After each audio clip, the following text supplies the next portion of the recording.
必须在105年5月20以前所既有，而且持续在做加工制造，而且它的一个工厂的性质必须是一个低污染的规范，就是所谓的51+2，就是51项的一个行业类别，以及有一项就是所谓的制程的部分，它有针对假使有做到脱脂、酸洗、电镀跟阳极处理的这样的一个制程，通通都不行。特定工厂的申请提供了一些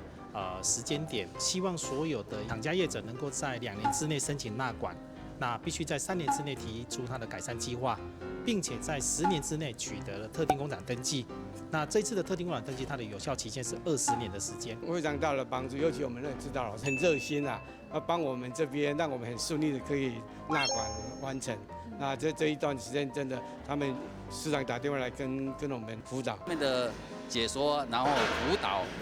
然后我们刚好有那个机会，我们真的很高兴啊。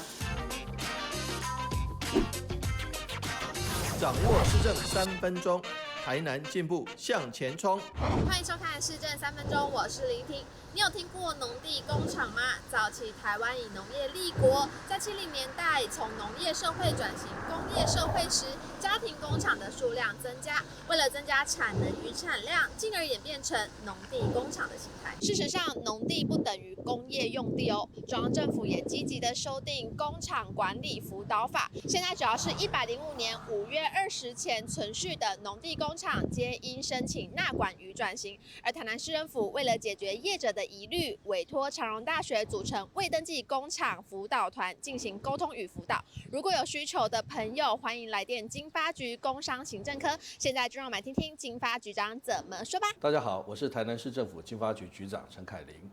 有关于农地工厂的问题，一直是长久以来政府在协助跟辅导的。最近我们针对于农地工厂的部分，我们积极的来协助这些未登记工厂，然后转登，我们也特别请了长荣大学的服务团队来协助。当然，台南市政府更贴心的将每一个案件进入电脑来做列管。那么在定期的时间里面，除了主动来打电话来联系我们的相关厂商应该准备的相关资料之外，我们也提供了简讯的服务，让这些申请的厂商知道我们目前的一个进度、申办的情形，以及他们必须要补充的资料。再来，我们也请我们的辅导团队积极的跟每一个商家来进行对谈沟通，让他们知道在目前他们所有的这些案件里面所遭遇到的问题，以及他必须要减负的各项资料，同时也协助他们撰写各项的计划书。当然，我们希望在我们市政府的协助之下，这些未登记工厂转登之后，能够变成合法的工厂，减少相关的污染，那么同时也变成永续发展的一个工厂。接下来请收看中嘉新闻。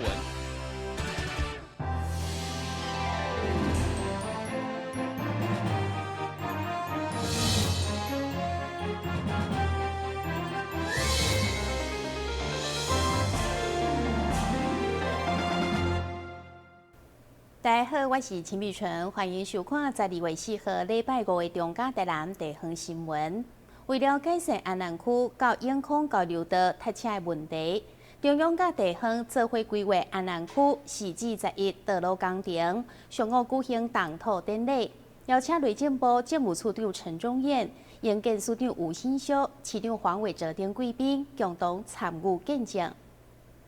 台南市安南区4至11道路工程，为中和路到中和桥是国道1号永康交流道连路道路工程的最后一标。因为沿线有真侪重大工程，未来伫完工了后，不但会当疏解交通问题，阁会当连带动周边的经济发展。为了祈求工程顺利，市府工务局设立举办盛大的动土典礼。一相同，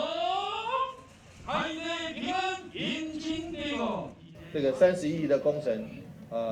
，13点多就是中央出的，那我们地方政府出13亿的这个用地取得，还有将近3亿的这个工程费，这个都是谢谢我们过去到现在大家一起的努力。国道1号永康交流道连路道路工程，由中央补助甲地方的配合，投入大约30亿，预计将伫咧112年全线通车。咱这是最后一段完成，等于咱这条路未来交通会当改善真大。未来只要永康交流道内规个系统交通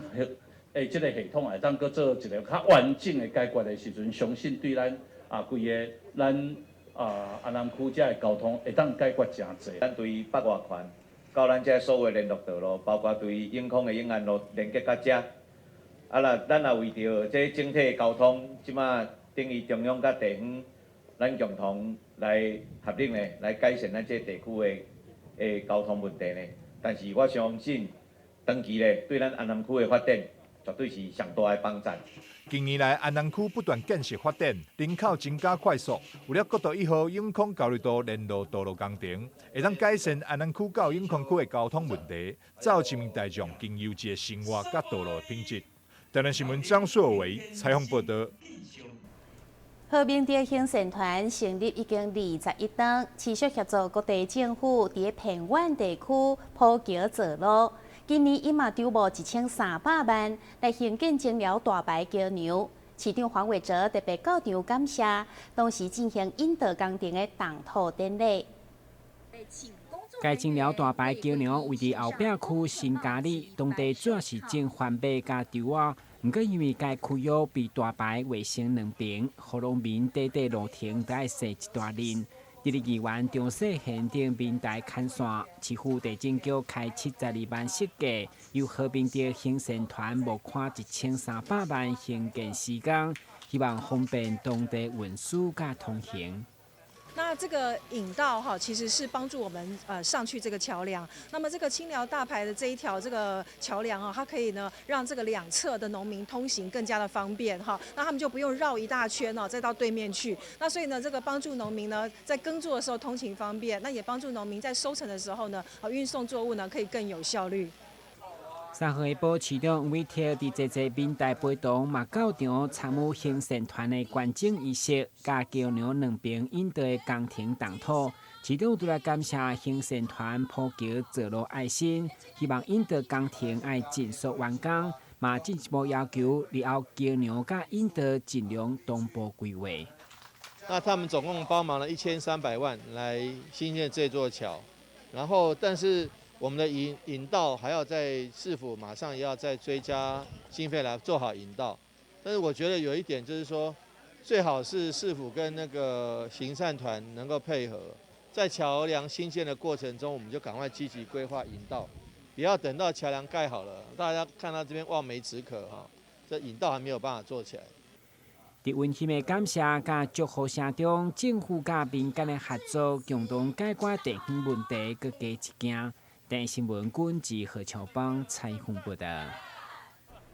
冬天季节气温渐渐下降，造成人的血管也对咧收缩，容易引起心脏甲周边血管疾病。如果民众的骹手会麻、四肢冰冷、下半身会痛，甚至无力，都有可能发生下肢血管阻塞。如果无正确的诊断治疗，可能造成组织烂死，严重者甚至要骨卡。基比医学中心心脏内科主任陈志成表示，过去的血管阻塞拢被认为是老年人的疾病，但近年来发生的年龄层却愈来愈少年，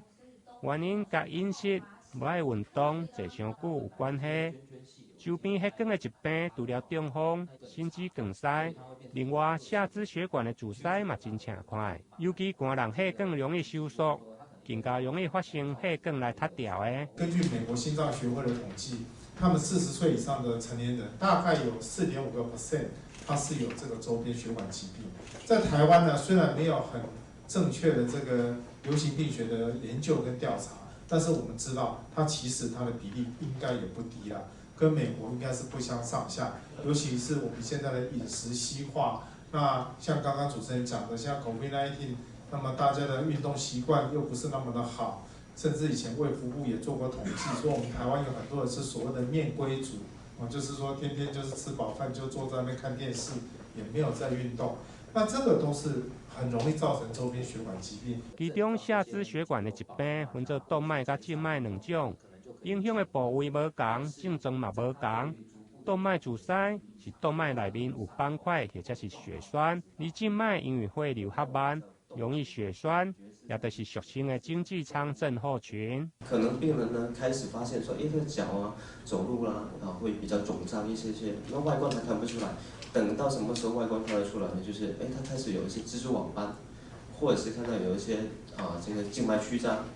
开始看到它颜色可能会变。这个脚踝处，怎么最近那个也没什么外伤，怎么皮肤颜色会变？那可能察觉到这个问题，那可能就会就医了。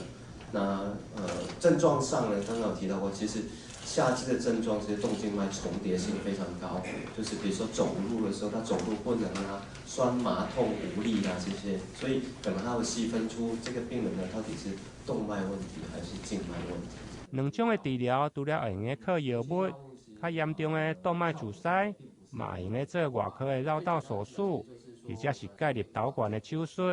而静脉阻塞有传统的导管溶栓术，或者是导管的抽吸方式。医师强调，有下肢血管阻塞的病人，一定要正确的诊断治疗，若无容易造成组织的坏死，严重者可能就要截肢。台南新闻林根采访报道。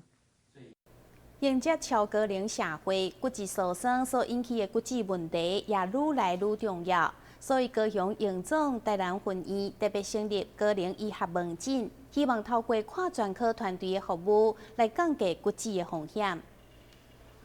在高龄骨质的门诊当中，医生表示，真侪患者拢是因为骨折以后才发现家己有骨质疏松的问题，而且骨伤造成的骨折一旦发生在髋关节，就会做假烂。除了行动无方便，若无好好照顾，再次骨折的比例是毋捌骨折的人的24倍。所以高雄荣总台南分院特别推动患者临床照护一条龙服务。髋部骨折刚开始，很多时候面对到的是要不要手术的问题。手术之后，我们要做入一般健保条件大概住5到7天。那在这样条件下，其实这时候病患还没有个完好的满意，其实还是有点疼痛不舒服，回家大部分还是卧床休息。这时候医院可以成立，我们医院有成立一个急性后期的医疗照顾，让患者可以住院健保做复健，这当中省掉了病人在这当中伤口照顾的问题，减掉了病人卧床所带来一些肌肉减少、肌少症的问题。在早期的复健可以增加病患的满意度，包括下床的活动等等的状况。接下来等后续的在2、3个月之后慢慢稳定之后，我们会进入到慢性骨质疏松的评估以及肌力训练的部分。因为骨伤初期无镜头被称作温型的杀手，所以医生嘛呼吁高危险群一定要定期进行骨密度的筛检，提早预防。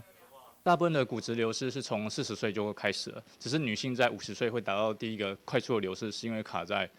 荷尔蒙影响。所以早期的骨质疏松的治疗药物在女性就是荷尔蒙的药物，那男生确实在65到70岁才是会有这个相对的风险，但没有去检查，永远不知道什么时候会有这个风险。毕竟也都临床上发生很多没有这样的状况，没有这样的病史，可是却还是意外发现自己有骨松的状况。所以原则上建议50岁之后的女性或是65岁之后的男性，还是建议尽早到相关的医院和医疗院所做相关的骨质疏松，也就是所谓 DEXA 的检查。好，然后慢慢数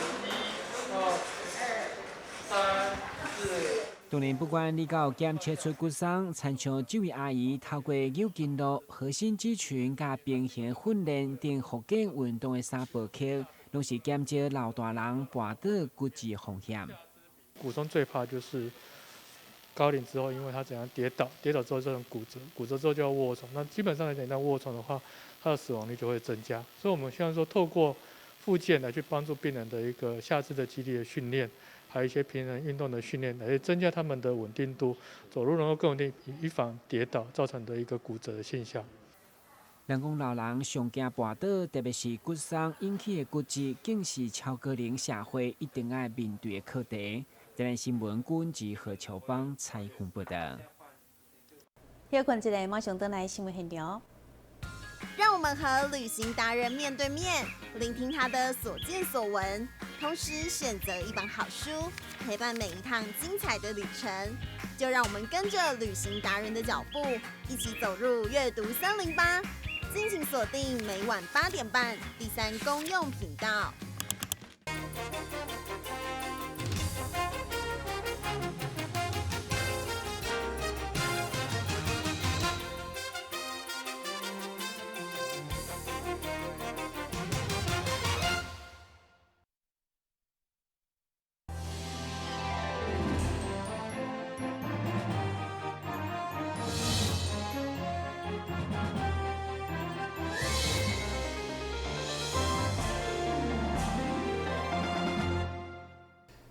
台南社区大学为了让囡仔会当体验到伫路顶自由佚佗的趣味，特别选伫台南知名的正兴街，结合正大书城、富乐梦基金会、甲当地店家，借用灯角甲街边的空地来设计游乐活动，要让囡仔莫只是爱耍3C的产品，会当重新返去家道。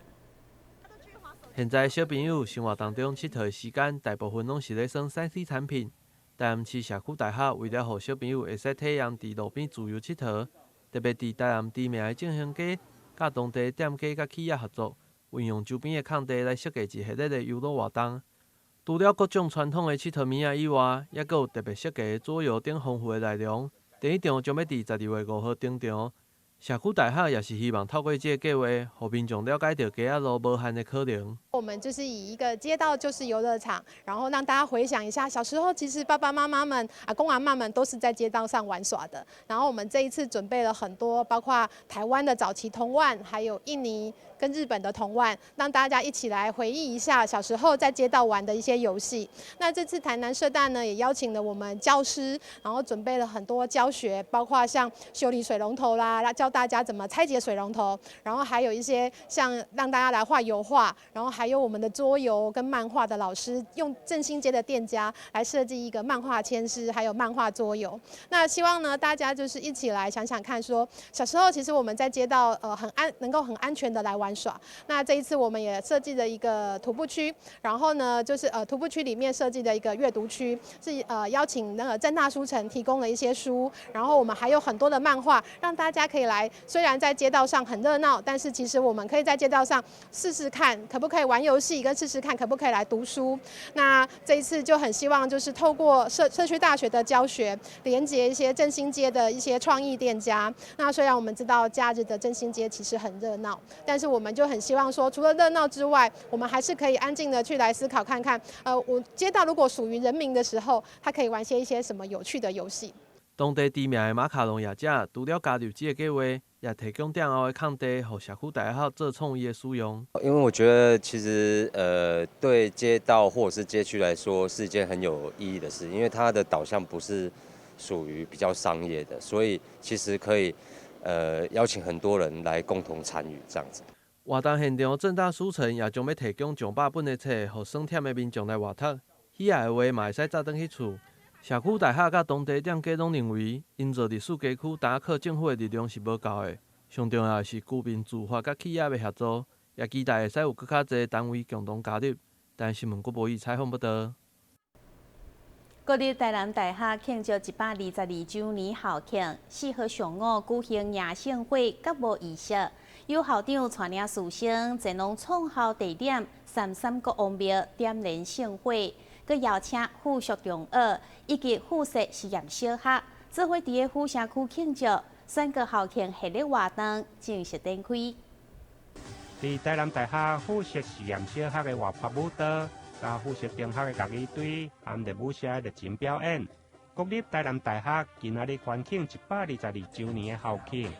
由校长黄宗贤带领该校的师生以及3间附设学校。共同伫个府城社区来庆祝，并且举行揭幕开锣仪式，场面热烈。庆节目，我们刚刚看到同学们的表演，我们都觉得南大前学员以及我们台湾的教育，我们学校的小朋友充满着活力。我们从这里看到同学们未来发展的潜能以及希望。我们台南大学在庆祝122周年校庆，在人才培育，我们看到了希望。我们觉得未来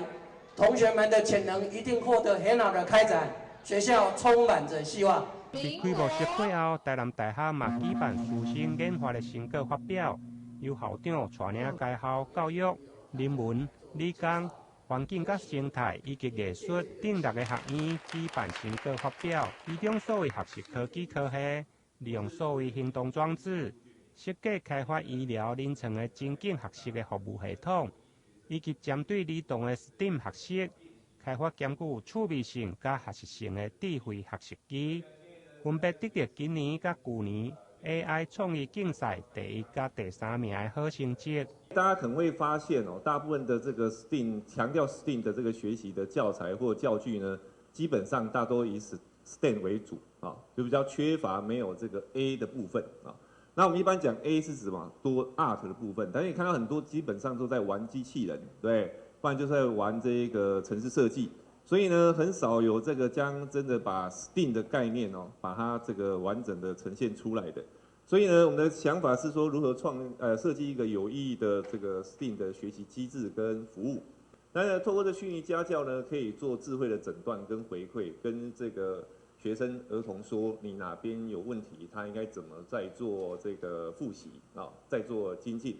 然后呢，再透过这一个智慧的诊断分析呢，可以让他自己知道状况。还有家长可以透过手机就可以一手掌握学生还有他小孩的一个学习状况。国立台南大学122周年的校庆系列活动，对今日起正式展开。伫12月19到22两天，还有运动大会以及杰出校友的颁奖典礼，欢迎各界做伙来参与。台南新闻英根采访报道。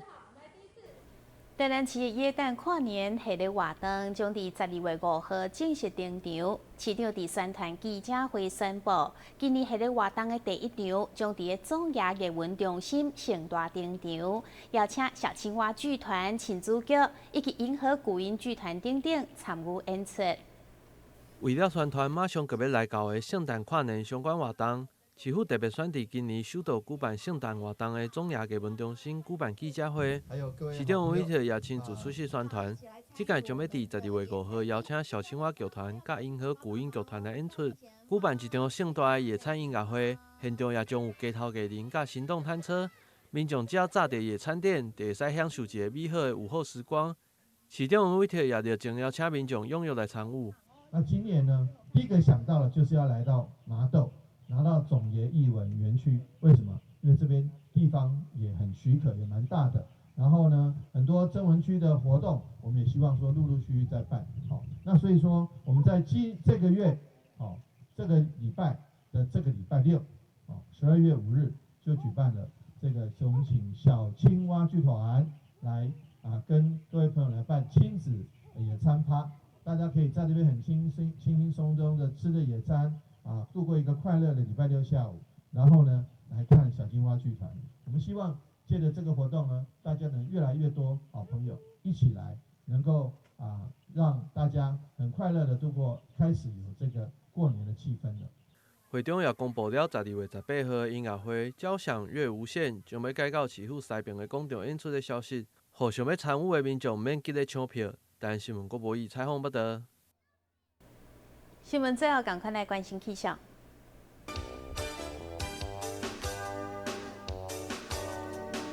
明仔载是好天，有时节份的天气，温度17度到25度，落雨几率2成，海面平均风力4级到5级，上大阵风是7级。感谢你收看12月4号的中嘉台南地方新闻，我是陈碧纯，咱再会。